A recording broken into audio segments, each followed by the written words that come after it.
In organism, they exist at 3 levels. Okay, so they are called as what? Levels of organization.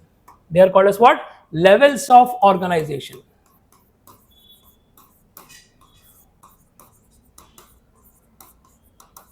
Levels of organization. So they can be found at 3 levels. So one is individual. One is individual.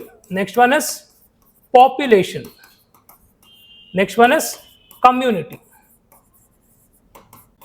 Next one is community. So organism can exist at 3 levels. Organism can exist at 3 levels. One is individual. What is individual? Individual means an organism can exist independently without dependence from others.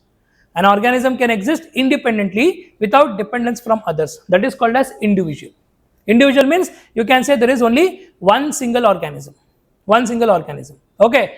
Then there is population. Population means these are group of individuals which are occupying an area. That is called as population. Okay. For example, you see here, if there is an area and there is only one species there, that is called as individual. Okay. In another area, there are a group of individuals which are occupying a defined area. That is called as population. Population means group of individuals. Population means group of individuals.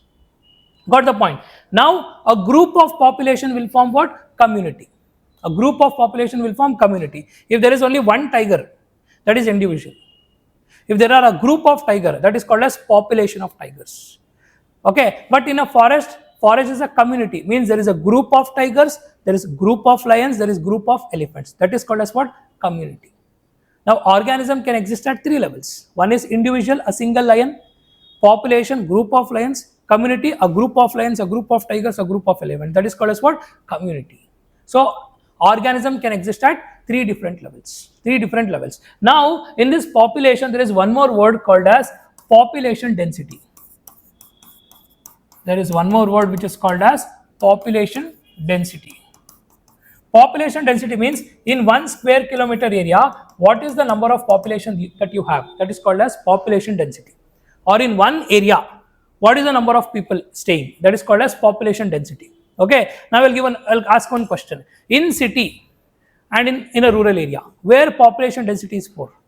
In city, because in city in 1 square kilometer there will be more people residing, so population density is more. Okay, whereas in rural area, like you can see in 1 square kilometer there will be here and there few houses, population density is less. Okay, now in forest, listen to this question. In forest, if there is more population density, what does this indicate? In forest, if there is more population density, what does this indicate? What does this indicate? Yes, quickly. In a forest, if there is more population density, what it indicates? What it indicates? Can I say the forest is fertile? The forest is having huge amount of resources. For that reason, all the population are concentrated here. For example, city is populated. Why? Because of opportunities. Opportunities. Similarly, if the forest is having good amount of population density, it indicates that the forest is fertile. There is a lot of food available. To get that food, animals are there. So because of that, there is more population density. If there is good amount of population density, I can infer that the resources are very high. Whereas you take desert. In desert, the food is scarce, means very less. What is the population density? Very low. Whereas you take rainforest. Rainforest. In rainforest, for every 100 meters, you will find a different type of species. For every 100 meters, you find a different types of species, not the same species. Why? Because more food.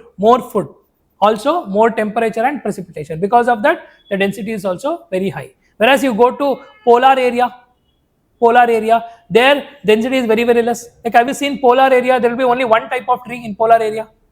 Okay, you yourself, okay, if you want to draw a polar area, okay, you'll draw a tree like this. Like this. You'll draw a tree like this. Only one type of tree you'll draw. Okay.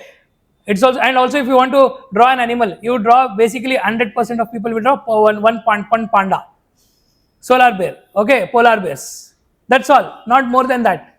But if you are writing a forest, let me assume in a tropical region, you are writing different types of trees. Okay, you are writing a tree like this, you are writing a coconut tree, everything. Got the point? Why? It is dependent on the food. Population density always depends on food. Always depends on food. If there is more food, can I say there will also be competition also? Also be competition also. Like if there is only one plate of biryani and 10 people depending on it, will there be fight or not? Definitely there will be fight. Huh? Yeah, obviously. Okay, so always remember, if there is more food, there is more population. If there is more population depending on the food, there will be competition also there. Competition also there. Like recently, okay, we introduced, okay, cheetah, reintroduction of cheetah. Okay, like let me assume we introduced 10 cheetahs. Out of the 10, only 5 are surviving, remaining 50% are not surviving. What is the reason? The reason is very simple, that they are competing with the native species. For example, they have put that cheetah in one national park called as Kuno National Park. So in that Kuno National Park, there is tiger, there is lion, and there is this cheetah. And there is only one deer. Okay, anyways, deer knows that I will be put to someone, but the deer is in confusion whether I will be put for lion, I will be put for cheetah, or for or tiger. Okay, now there is one deer, all three of them will attack. Always remember, the animals first they will fight the competition, then they will take the prey. They will not take the prey and they will run. For example, if there is one deer, one cheetah from this side, one tiger from this side, they will not fight for the deer. First they will hunt the deer, then they both will fight. Who is the strongest, then they will take the deer. Okay, now there is one reintroduction of cheetah. If there is reintroduction, cheetah is very much, it's not stronger. Now tiger will kill that and then it will take the deer and also it will eat that. So because of that, there is lot of competition. Our cheetahs which we have reintroduced are not surviving. Lot of competition. Got the point? Why only Kuno National Park? Because Kuno National Park is having good amount of prey. See, it's not important that you are reintroducing an animal. Also, you should be having sufficient prey. If there is no prey, animals cannot survive.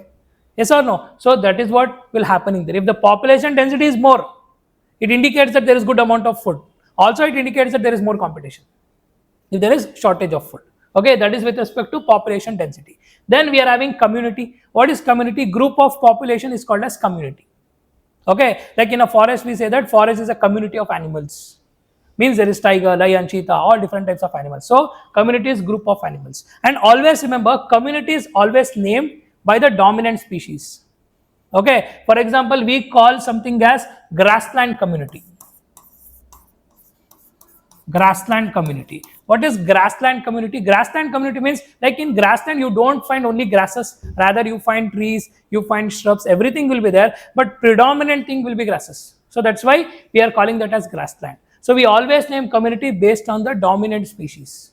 Dominant species. For example, grassland, you are having herbs, you are having shrubs, you are having grasses, but the predominant one is grasses. So that's why you are saying that it is a grassland community. So you are always giving name to a community based on the dominant species. Based on the dominant species. So apart from that, there are two types of community. Okay, two types of community. One is called as major community. Okay, two types of community. One is called as major community. Another one is called as minor community. Major and minor. See, major communities means they don't depend on others. Rather, they prepare their own food. They are called as major community. For example, you speak about plants. Plants. So plants don't depend on others for food. They will prepare their own food using the sunlight. So they are called as what? Major community. They are not dependent on others. They are called as major community. And also you can say that this major community are well organized and also they are large. Okay, on the surface of the earth, you find more trees than animals. Okay, they are large, they are well organized, and also they don't depend on others for food. They are called as what? Major community. Then we are having minor community. Minor community means they depend on others for food. That is called as minor community. They depend on others for food. They are called as minor community, or sometimes we can also use a word for them. Okay, they are called as societies.